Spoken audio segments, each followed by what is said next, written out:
Hello guys, this is Abhi and welcome to the another new video. इस video में हम next question solve करेंगे जो बाइनोमियल डिस्ट्रीब्यूशन के ऊपर ही बेस्ड है। तो चलिए शुरू करते हैं। Product is 0.5% defective and is packed in a cartons of 100 what percentage contains not more than 3 defective. ठीक है, नॉट मोर देन 3 डिफेक्टिव। तो इससे पहले आपको बाइनोमियल डिस्ट्रीब्यूशन का आपको फॉर्मेट पता होना चाहिए। जैसे मान लीजिए कोई भी प्रोबेबिलिटी ऑफ आर है, ठीक है, इसका एन सी आर हो जाता था और यहाँ पी का पावर में आर और फिर क्यू और यहाँ हो जाता था एन माइनस आर। ये था हमारी बाइनोमियल का।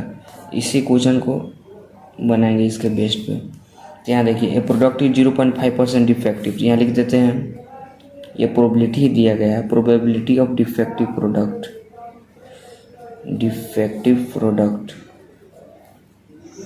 कितना दिया गया है 0.5%, जिसको आप लोग बोल सकते हैं 0.5/100। ये कर दिया तो कितना हो जाएगा 0.005 हो जाएगा। इसको हमने मान लिया P, ठीक है, और फिर इससे हम क्या निकालते हैं, Q निकालते हैं, जो कि हो जाएगा प्रोबेबिलिटी ऑफ नॉन डिफेक्टिव कितना हो जाता है 1 - 0.005। जिसको सेपरेट करेंगे तो कितना आएगा 0.995। ये हो जाता है मेरा Q। तो P भी हो गया, Q भी हो गया, ठीक है। और यहाँ पे कितना है packed in a cartons of 100। यहाँ N हमारा कितना हो गया 100 हो गया, N 100। अब यहाँ पे लिखेंगे नाउ प्रोबेबिलिटी निकालना है not more than 3 defective. Not more than 3 मतलब कि 3 तो होना चाहिए और 3 से ज़्यादा नहीं, मतलब कम ही होना चाहिए। तो यहाँ पे हम निकालेंगे P of 0, P of 1 plus P of 2 plus P of 3, ठीक है। हो गया इतना, P नॉट मोर देन 3 मतलब 3 से ज़्यादा नहीं, 3 से कम ही, ये हो गया। और इसको आगे कैलकुलेट करते हैं इसी का बेस पे, ये वाले फार्मूला के बेस पे। तो ये PR है, तो यहाँ N कितना NCR होता है, तो N यहाँ पे 100 है, 100 लिया मैंने, और C यहाँ पे R कितना है 0, और यहाँ P कितना था 0.005 और पावर में R था, R यहाँ पे 0 है, इंटू N माइनस फिर होता है R। तो यहाँ कितना हो जाएगा 0.995 का पावर 100 हो जाएगा। ये इसका हो गया। और इसी तरह से P1 को निकाल लेंगे और P2 का भी निकाल लेंगे, P3 का भी निकाल लेंगे। चलिए इसी तरह से इसको हम लिखते हैं, अलग अलग लिखते हैं। यहाँ P0 और इसी तरह से P1 का निकालेंगे। P1 में क्या हो जाएगा 100 C1 0.005। यहाँ कितना हो जाता है R, तो R1 है, और इधर हो जाता है N माइनस R। तो यहाँ कितना हो जाएगा 0.995, 100 माइनस 1 मतलब N माइनस R, तो यहाँ हो जाएगा 99। Okay, then P2 100 C2 into 0.005 और पावर में यहाँ कितना हो जाएगा R, तो R यहाँ पे 2 है, तो 2 इंटू यहाँ N माइनस R, तो इसी तरह 0.995 100 माइनस 2 100 माइनस R मतलब 98। And then last P3 100 C3 into 0.005 का पावर R यहाँ पे 3 आ गया, इंटू इधर 0.995 पावर में 100 माइनस 3 कितना हो जाएगा 97। तो इस सबको कैलकुलेट कर लेते हैं कैलकुलेटर के हेल्प से। इसका इजी तरीका मैं बताता हूँ। इसका क्या होता है NC0 जहाँ भी दिया रहा है ना उसका शायद 1 हो जाता है, आपको मैं बताता हूँ। ये कैलकुलेटर हो गया। इस मान लीजिए हमने यहाँ पे लिखा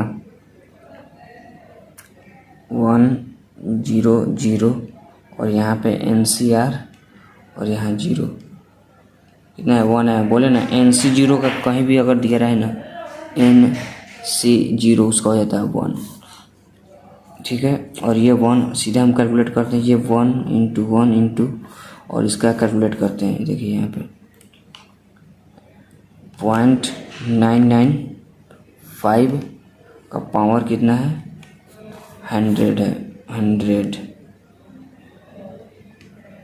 100 कितना हो जाएगा, 0.6। इसके कितनी वैल्यू आ गई, 0.605। इस तरह से इसका भी कैलकुलेट कर लेते हैं। हमने यहाँ पे P1, P2 और P3 का भी वैल्यू फाइंड कर लिया। इतना है, इतना है, इतना है। अब सबको ऐड करेंगे। तो हमारा क्वेश्चन में क्या कह रहा था, वाट परसेंटेज कर रहा था, इसको फिर परसेंटेज में निकाल देंगे। तो इसको ऐड करते हैं। तो इसे हमने ऐड किया तो 0.996 आया, और इसको परसेंटेज में चाहिए था हमको आंसर, तो 100 से मल्टीप्लाई कर देंगे तो 0.996 इंटू 100 हमारे परसेंटेज में आंसर निकल जाए, तो वही हमारा आंसर हो जाएगा। इजी है। बाइनोमियल डिस्ट्रीब्यूशन में क्या होता है, n पता करना होता है और r पता करना होता है, p और q पता करना होता है। नेक्स्ट क्वेश्चन सॉल्व करते हैं फिटिंग पे। यहाँ पे क्वेश्चन में है fit a binomial distribution to the following frequency distribution. यहाँ पर आपको इस तरह का टेबल दिया रहेगा और बोलेगा फिट करने के लिए बाइनोमियल डिस्ट्रीब्यूशन के बेस पे। तो इसको फिट करने के लिए हमको सबसे पहले है ना मीन निकालना होगा। तो मीन का फॉर्मूला क्या होता है, summation of F x by summation of F. ठीक है, मीन क्यों निकालना पड़ रहा है, मीन इसलिए निकाल रहे हैं जिससे हमारा मीन का फॉर्मूला होता है ना एन पी, तो वहाँ से हमारा पी निकल जाएगा और पी से जानवे करते हैं क्यू निकल जाता है, तो क्यू भी निकाल लेंगे और एन भी निकाल लेंगे। और वो जो जहाँ में एन और पी और क्यू मालूम हो गया, तो वो जो फार्मूला होता है बाइनोमियल डिस्ट्रीब्यूशन उसके ऊपर हम रख के फिट कर देते हैं, तो जो हमारा आता है वही हो जाता है फ्रीक्वेंसी, एक्सपेक्टेड फ्रीक्वेंसी।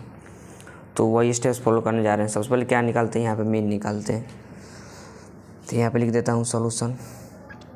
मीन का फार्मूला क्या होता है, summation of F x by summation of F. ठीक है, summation of F x upon summation of F x, यहाँ 0 हो गया। और फिर कितना हो जाएगा 25 × 25 तो 25, और ये कितना हो जाएगा 52 104, और ये कितना हो जाएगा 8 3 24 एंड 174 हो जाएगा। और ये कितना हो जाएगा 4 2 8 4 3 12 128, और ये हो जाएगा 80, और ये हो जाएगा 24। ठीक है, और ये पूरा का सम निकालते हैं जल्दी से।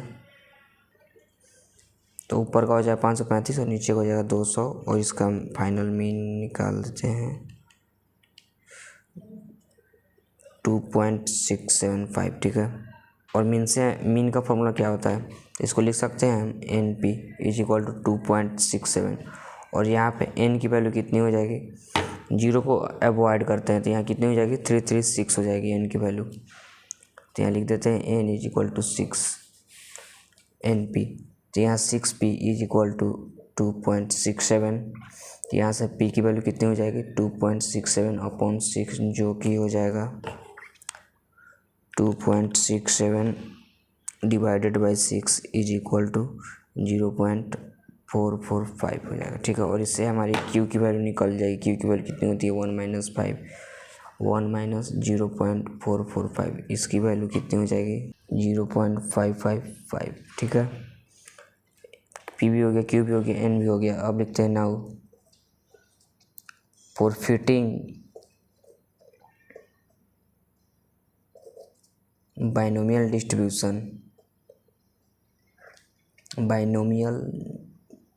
Distribution n into P plus Q का पावर स्मॉल n। यहाँ पे n हो जाएगा तो इसे हम लिख सकते हैं 200 into P plus Q. P कितना है 0.445 और क्यू कितना है 0.555, और पावर में n में 6 हो गया। ये हो जाती है हमारी आंसर। अब हमको थ्योरेटिकल मतलब यहाँ पे फ्रीक्वेंसी भी चाहिए होता है, तो उसके लिए यहाँ पे वो फार्मूला यहाँ पे रिमाइंड करते हैं। यहाँ लिखते हैं इसका फार्मूला क्या होता है बाइनरी, तो उसका फार्मूला रिमाइंड करते हैं। यहाँ पे क्या होता है n into N C R, और p का पावर r और q का n - r हो जाता है। ये फार्मूला यहाँ पे हम क्या करेंगे, तो यहाँ पे एक बार हम r का वैल्यू क्या लेंगे, यहाँ पे कितना कितना है, एक बार 0 लेंगे, एक बार 1 लेंगे, एक बार 2 लेंगे, और एक बार 3 लेंगे, 4 लेंगे, 5 लेंगे, 6 लेंगे। ठीक है, 3 4 5 6 लेंगे। ठीक है,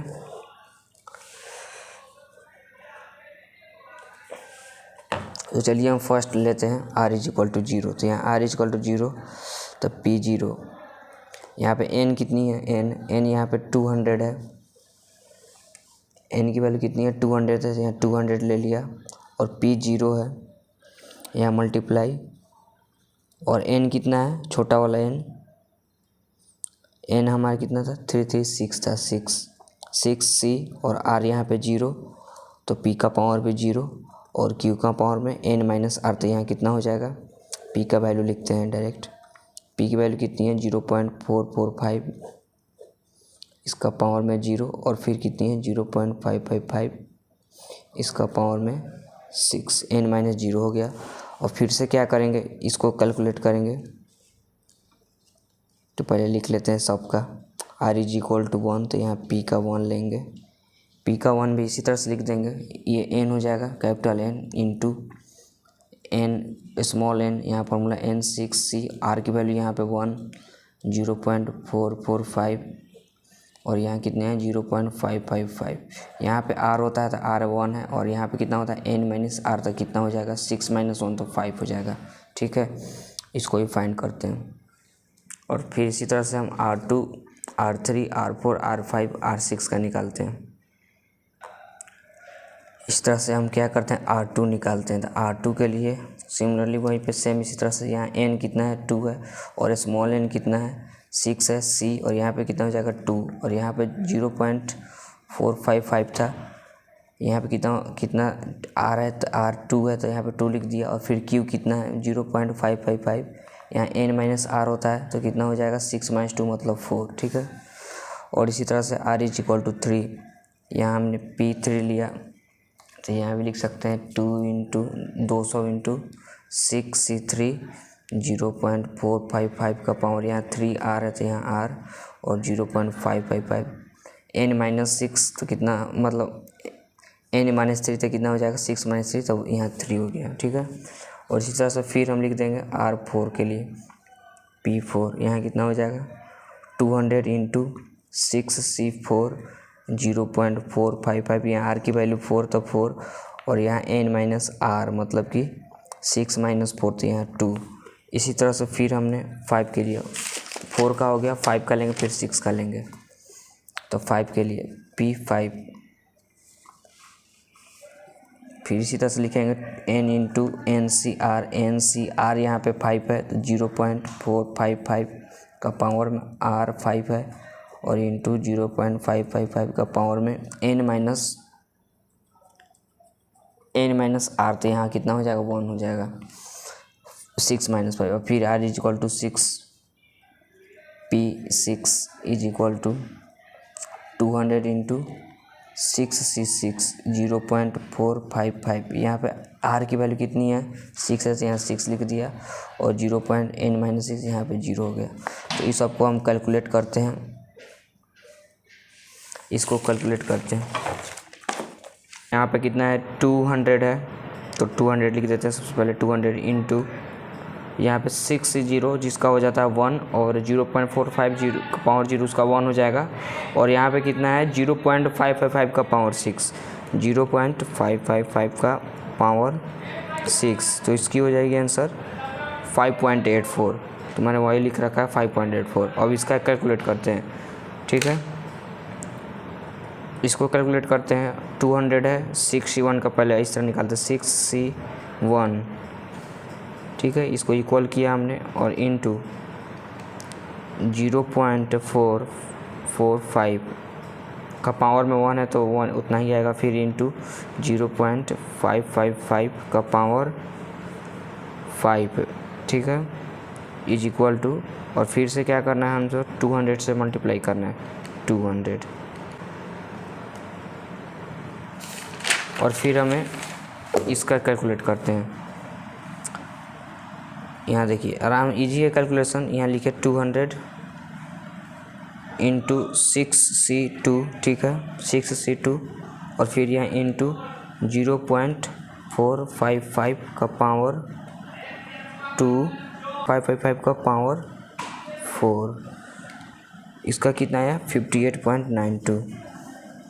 इसी तरह से सबका कैलकुलेट कर लेंगे और यहाँ पे लिख देंगे 0 के लिए कितना है, 1 के लिए कितना है, 2 के लिए कितना है, 3 के लिए कितना है, 4 के लिए कितना है, 5 के लिए कितना है, सबका लिख देंगे कैलकुलेट करके इस वाले टेबल में। तो वही हो जाएगा हमारा फिट एक्सपेक्टेड फ्रिक्वेंसी।